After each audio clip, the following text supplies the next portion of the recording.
Welcome to Agri Gyan the untold. Good evening my dear, आप सभी अच्छे होंगे। हमने आज तक जितनी भी क्लासेस की है ना, पीएटी की, जेड की, उन सब के जो क्वेश्चंस मैंने आपको पढ़ाए, आज उन्हीं सभी का टेस्ट है। क्यों, मैं आपको बता देती हूँ कि मैं जितनी भी क्लासेस करते हैं हम संडे को टेस्ट लिया करेंगे, ताकि आपकी प्रैक्टिस है ना वो और भी अच्छी हो सके। ठीक है ना। तो इस टेस्ट बहुत ईजी है। इन सारे क्वेश्चंस को आप टेलीग्राम में देख सकते हैं, इसलिए आप हमारे टेलीग्राम में भी जुड़ जाइएगा और ये जो क्वेश्चंस आपको वहाँ पे मिल जाएंगे। इसके अलावा मैं आप लोगों से थोड़ा सा नाराज़ हूँ डियर, क्योंकि आप लोग कभी भी वीडियो को लाइक और शेयर नहीं करते हैं। अगर आप लाइक और शेयर नहीं करेंगे तो हमारी फैमिली जो है वो कैसे 1K की हो पाएगी और हम लाइव कैसे आ पाएंगे। तो आप सभी को क्वेश्चन समझा सकूँ, पढ़ा सकूँ, उसके लिए 1K की फैमिली होना बहुत ज़रूरी है। ठीक है ना। तो उम्मीद है कि आज जितने लोग भी वीडियो देखेंगे वो ज़रूर लाइक करेंगे, शेयर करेंगे और सब्सक्राइब करेंगे और दूसरों से करवाएंगे भी। ठीक है ना। आज अगर आप जितने लोग भी वीडियो देखते हैं, अगर आपने एक जन से भी सब्सक्राइब कराया तो बहुत बड़ी बात, ये मेरे लिए बहुत बड़ी हेल्प होगी। थैंक यू आप सभी को दिल से। आगे देखते हैं हम आज के क्वेश्चंस क्या हैं। ठीक है ना। तो आज के क्वेश्चंस बहुत ईजी हैं, उनको आप कॉपी में लिख लीजिएगा, ना हो सके तो हम टेलीग्राम में सेंड कर देंगे। चलिए आंसर दीजिएगा। फर्स्ट क्वेश्चन है हमारा, agriculture is derived from. Agriculture शब्द की उत्पत्ति हुई है। ए है आपका लैटिन, बी है आपका ग्रीक, सी है आपका बोथ, डी है आपका नन। आपका टाइम शुरू होता है डियर एग्रियंस। टाइम अप होता है डियर एग्रियंस। तो इसका जो सही आंसर है एग्रीकल्चर, मैं आप सभी को बता चुकी हूँ फॉर्मूला कि जहाँ पे कल्चर लगा होता है या फिर यूएम लगा होता है लास्ट वर्ड में, वो आपका होता है किससे, लैटिन से। वो आपका होगा लैटिन से। और अगर आपने देखा होगा जो जहाँ पे लॉजी या फिर लॉगस ये सब चीज़ें जो लगी होती है, नॉमी लगी होती है, वो होता है आपका ग्रीक। क्या होता है आपका, ग्रीक। तो उसको याद रखेंगे आप। तो इसका आंसर क्या हो जाएगा इस फॉर्मूला के हिसाब से, लैटिन। आगे सेकेंड क्वेश्चन की तरफ हम बढ़ते हैं। हमारा इसका आंसर हो जाएगा हमारा, मैं आप लोगों को दिखा देती हूँ इसका आंसर हो जाएगा हमारा लैटिन। उसी तरीके से हम आगे की तरफ चलते हैं। देखिए सेकेंड क्वेश्चन है हमारा, pomology is made up of. Pomology is made up of यानी कि पोमोलॉजी जो शब्द है वो किन शब्दों से मिलकर बना है। बताइए किन शब्दों से मिलकर बना है।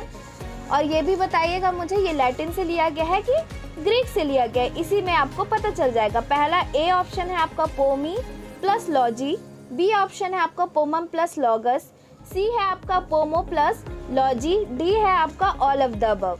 जल्दी बताइए, टाइम स्टार्ट होता है। टाइम अप होता है डियर एग्रियंस। तो इसका जो सही आंसर है, आप लोगों ने, बहुत लोगों ने सही दिया, बहुत लोगों ने ऑल ऑफ द अबव भी लिया, पर ये गलत है। ऑल ऑफ द अबव नहीं होगा। क्या होगा इसका सही आंसर, बी।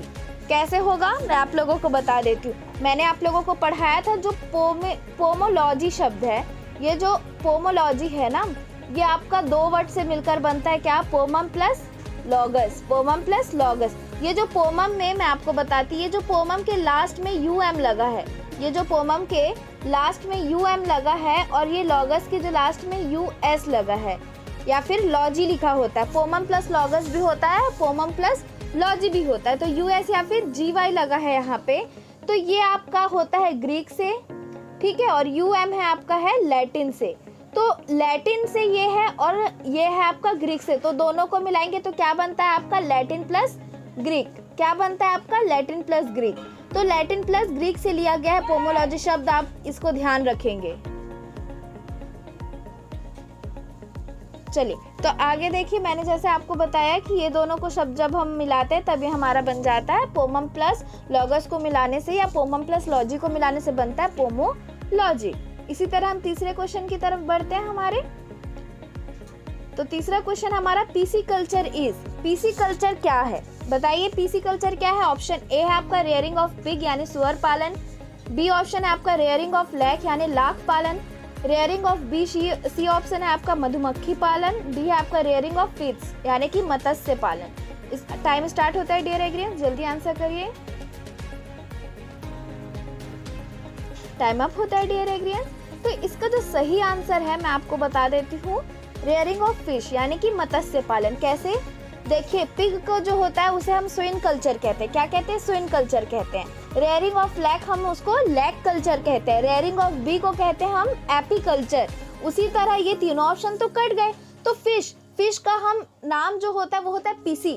फिश का क्या है नाम आपका? पीसी। जो साइंटिफिक नेम्स में हम लगाते हैं वो होता है पीसी। तो पीसी जो है, पीसी का पालना हम, पीसी जब मछली को कहते हैं तो कल्चर को हम पालना कहते हैं। तो पीसी पाल रहे यानी कि मछली को पाल रहे, इतना आपको याद रखना है। मछली पालन यानी कि पीसी कल्चर। आगे देख ले हम लोग। इसी तरह नेक्स्ट क्वेश्चन की तरफ चलिए। सेम वही फॉर्मूला लगाना है। यहाँ पे भी आपको चौथा क्वेश्चन है विटिकल्चर। ये सारे जितने भी क्वेश्चन है ये आपके एग्जाम में आए हुए हैं, इसलिए मैंने इन क्वेश्चंस को रखा है। विटिकल्चर, तो विटिकल्चर क्या है? ऑप्शन ए है आपका वाइन प्रोडक्शन, वाइन उत्पादन। बी है ग्रेप प्रोडक्शन यानी कि अंगूर उत्पादन। सी है आपका बोथ, दोनों। डी है आपका नन, इनमें से कोई भी नहीं। टाइम स्टार्ट होता है डियर एग्रीएंस। टाइम अप होता है डियर एग्रीएंस। तो जो इसका सही आंसर है, आप लोग ने बिल्कुल सही जवाब दिया है। बहुत लोग ने बोथ भी लिया है। तो जिसने बोथ लिया है वो गलत है, और जिसने ग्रेप प्रोडक्शन लिया है वो सही है। जिसने ग्रेप प्रोडक्शन लिया है वो सही है। अब वो कैसे सही है मैं आप लोगों को बताती हूँ। जो वाइन प्रोडक्शन होता है उसे हम ओनियोलॉजी कहते हैं। जब हम वाइन प्रोडक्शन के लिए किसी फसल को उगाते हैं या फल को उगाते हैं उसे हम ओनियोलॉजी कहते हैं। अर्बोरिकल्चर इज जब हम क्या करते हैं, अंगूरों की खेती करते हैं उसे हम विटिकल्चर कहते हैं। कैसे? तो मैंने आपको फॉर्मूला एक बताया था, ट्रिक बताया था कि जो अंगूर है उसका साइंटिफिक नेम क्या है? विटिस ऑप्शन बी है आपका हॉर्टिकल्चर। अंगूर का साइंटिफिक नेम क्या है? विटिस वैनिफेरा। तो अंगूर का जो कल्चर विटिस वैनिफेरा अंगूर का नाम है, तो विटी लगा हुआ है कल्चर के साथ में, तो किसको बोलेंगे हम? किसकी खेती? होता है तो अंगूर की खेती। आपका इतना आपको सही आंसर वो होता है। उसी तरह से हम आगे कल्चर कैसे? क्योंकि जो अर्बोरिकल्चर है वो कहाँ, किसकी ब्रांच है आपकी? हॉर्टिकल्चर की। अगर आपसे ये पूछता कि हॉर्टिकल्चर किसकी ब्रांच है, तो अब आप क्या कहते? एग्रीकल्चर की। हॉर्टिकल्चर किसकी ब्रांच है? तो एग्रीकल्चर की। ठीक है ना? इसी तरह आप ध्यान रखेंगे। आगे चलिए नेक्स्ट क्वेश्चन की तरफ चलते हैं। 6th क्वेश्चन हमारा study of plant disease. Study of plant disease यानी कि पौध रोगों का अध्ययन करना कहलाता है। ऑप्शन ए है आपका प्लांट पैथोलॉजी। ऑप्शन बी है आपका इंटोमोलॉजी। ऑप्शन सी आपका बैक्टीरियोलॉजी। ऑप्शन डी है आपका वायरोलॉजी। तो जल्दी से मुझे आंसर करिए, क्या होगा इसका सही आंसर? टाइम स्टार्ट होता है डियर एग्रीएंस। इसका सही आंसर है डियर एग्रीएंस प्लांट पैथोलॉजी। इसका सही आंसर क्या है? Plant pathology. कैसे मैं बताती हूँ आपको प्लांट पैथोलॉजी। जब हम पौधों में लगने वाले रोग या फिर डिजीज का स्टडी या फिर अध्ययन करते हैं उसे हम प्लांट पैथोलॉजी कहते हैं। और जो इसका अध्ययन करते हैं यानी कि जो आप कह सकते हैं पौधों का जो डॉक्टर होते हैं उसे हम पैथोलॉजिस्ट कहते हैं। जो उनका इलाज करते हैं ना रोगों का, उन्हें हम पैथोलॉजिस्ट कहते हैं। उसी तरह बी में देखिए इंटोमोलॉजी जो है, इंटोमोलॉजी कीटों का अध्ययन यानी कि इंसेक्ट, प्लांट में लगने वाले इंसेक्ट की स्टडी करना इंटोमोलॉजी कहलाता है। बैक्टीरियोलॉजी, बैक्टीरिया का स्टडी करना कहलाता है बैक्टीरियोलॉजी। वायरोलॉजी, वायरस की स्टडी। ठीक है, आपको बस इतना याद रखना है। नीचे चलते हैं हमारे नेक्स्ट क्वेश्चन की तरफ। 7th क्वेश्चन हमारा rearing of silk worm for silk is called, यानी रेशम उत्पादन के लिए रेशम कीट को पालना क्या कहलाता है? तो ऑप्शन ए है आपका स्विन कल्चर, बी है आपका सेरिकल्चर, सी है आपका लैक कल्चर और डी है आपका एपीकल्चर। बताइए क्या होगा डियर? आपका टाइम स्टार्ट होता है। टाइम स्टॉप होता है डियर एग्रीएंस। तो आपका इसमें का आंसर मैं आप लोगों को बता देती हूँ। ठीक है, इसका आंसर आपका सही आंसर है सेरिकल्चर। याद रखिएगा, सिल्क, एस से सिल्क और एस से सेरिकल्चर, एस से सिल्क और एस से सेरिकल्चर। ये जो सेरिकल्चर है हमारा, ये सेरिकल्चर होता है जब हम रेशम जो कीट बोलते हैं सिल्क वॉर्म को कहते हैं। ठीक है ना, वो जो सिल्क वॉर्म होता है हमारा, सिल्क वॉर्म का जब हम सिल्क प्रोडक्शन के लिए पालते हैं तब हम उसे सेरिकल्चर कहते हैं। ये आपको याद रखना, ये क्वेश्चन आया हुआ है। उसी तरह लैक कल्चर, लाख को पालते हैं उसे कहते हैं एपीकल्चर, यानी हनी भी जो मधुमक्खी होती है उनको पालने को कहते हैं। स्विन कल्चर जो सुअर पालन करते हैं उसे कहते हैं। ठीक है, ये आपको याद रहेगा। उसके बाद नेक्स्ट चलते हैं हम डियर नेक्स्ट क्वेश्चन की तरफ। 8th क्वेश्चन की तरफ चलते हैं। Study of relation between plant and soil, यानी कि पौधे, मृदा और पौधे के बीच संबंध का अध्ययन को कहते हैं। क्या कहते हैं जी? बताइए जल्दी से। ऑप्शन ए है आपका पेडोलॉजी, ऑप्शन बी है आपका इडेफोलॉजी, ऑप्शन सी है आपका सॉइल साइंस, ऑप्शन डी है आपका ए एंड बी। आपका टाइम स्टार्ट होता है अब। बिल्कुल बिल्कुल आप लोग सही कर रहे हैं, बिल्कुल आंसर देते रहिए। बहुत लोगों का सही है और बहुत लोगों का गलत है। जिसने भी सॉइल साइंस किया है वो गलत है। सॉइल साइंस ये दोनों, अगर बात करें कि जो पेडोलॉजी और ये जो इडाफोलॉजी होता है, ये इसकी ब्रांच है। किसकी? सॉइल साइंस की। किसकी ब्रांच है? तो सॉइल साइंस की ब्रांच है, ठीक है। अब ये पेडोलॉजी और इडाफोलॉजी जो होता है वो है क्या? जब हम मृदा जो होती है, सॉइल जो होती है, वो कैसे बनी, कैसे आई, जैसे कैसे फॉर्म हुई, मृदा कैसे बनती है, जब हम इन सारे फैक्टर्स का या फिर इन सारे जो होते हैं नोट पॉइंट्स का स्टडी करते हैं, तब हम इसे कहते हैं पेडोलॉजी। क्या कहते हैं? पेडोलॉजी। पर जब हम प्लांट और जो सॉइल है, क्योंकि आपको पता है सॉइल के बिना प्लांट सरवाइव नहीं कर सकता, ठीक है ना, वो एक हमारा मीडियम है, ठीक है। कहते हैं ना जो सॉइल है ना वो पौधे की जननी है, माँ है, ठीक है ना।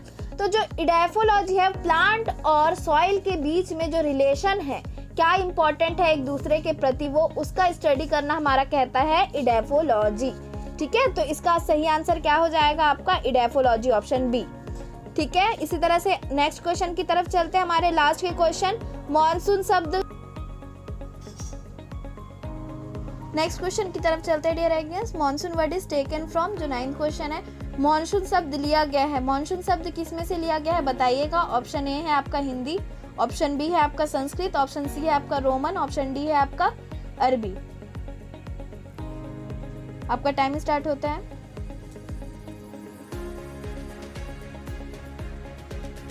तो टाइम अप होता है डियर एग्रीएंस। तो इसका जो सही आंसर है वो आपका अरबी, क्योंकि हिंदी से नहीं होगा मॉनसून, संस्कृत से नहीं होगा, रोमन से भी नहीं होगा, तो इसका सही आंसर क्या है आपका? अरबी, ठीक है। नीचे चलते हम लास्ट क्वेश्चन की तरफ। मॉरिकल्चर, ये इंपॉर्टेंट है आपका, ये एग्जाम में आया है। तो मॉरिकल्चर क्या है पूछ रहा है। मॉरिकल्चर है, ए है आपका कल्टीवेशन ऑफ मैंगो यानी आम की खेती, बी ऑप्शन है आपका कल्टीवेशन ऑफ मलबेरी सहतूत की खेती, ऑप्शन सी है आपका बोथ, ऑप्शन डी है आपका नन। टाइम स्टार्ट होता है डियर एग्जाम्स, जल्दी आंसर करिए।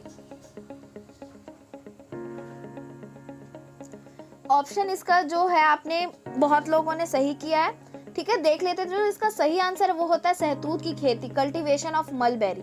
आपको मैं बता दूं, एम से मलबेरी और एम से मौरी, ठीक है। एम से मलबेरी और एम से मौरी। जब आप साइंटिफिक नेम देते हैं तो इन सारे टर्मिनोलॉजी को आप बहुत अच्छे से समझ सकते हैं। तो सहतूत की खेती करना जो होता है उसे कहते हैं हम मॉरिकल्चर। और आपसे एक क्वेश्चन और पूछता है कि जो सिल्क वॉर्म होते हैं उसे हम किस में पालते हैं, ये क्वेश्चन पूछा गया आपके हायर एग्जाम्स में। तो जो सहतूत का जो पौधा होता है उसमें हम सिल्क वॉर्म जनरली उसी में पाले जाते हैं, खास करके सहतूत के पौधे में, ठीक है ना, उसी पे अंडे देते हैं वो। तो आज के लिए यही हमारे क्वेश्चंस थे डियर। अगर क्वेश्चंस पसंद आए हो तो ज़रूर शेयर करिएगा प्लीज़, और आप सभी से रिक्वेस्ट है जल्दी से जल्दी हमारी फैमिली को बढ़ाइए, ठीक है। आज के लिए इतना ही, थैंक यू वेरी मच।